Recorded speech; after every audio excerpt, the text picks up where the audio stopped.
before AI, we were copying some code snippet from Stack Overflow into our project and little bit change and fine tune and use like this.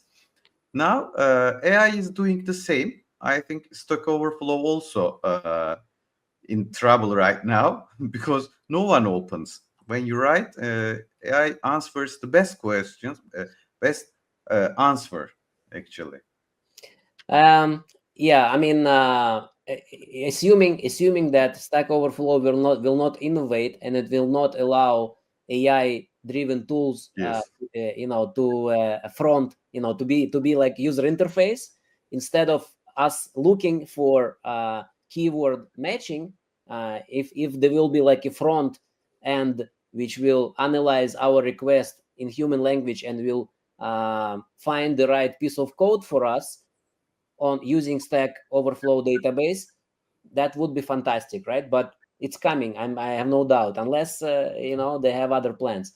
But again, it's AI is there to help us out, and so far we've seen a lot of positive improvements in process automation, customer experience enhancement, and all that. So it seems like it's a good thing. Mm-hmm. Okay, very good. We can continue your All right. presentation. So if you don't have anything just yet at your organization, let's talk about how to get started. So as Alper mentioned, like the challenge is to know how to implement AI effectively and not just adopting some shiny AI tool, right?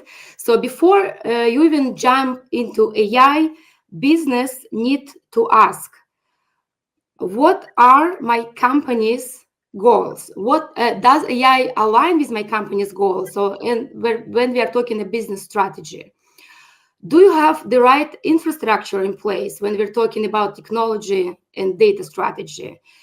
And another point which is very important is your team prepared for AI-driven change?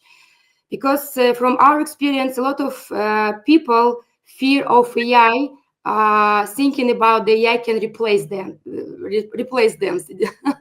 which is not true. So your team should know how exactly AI can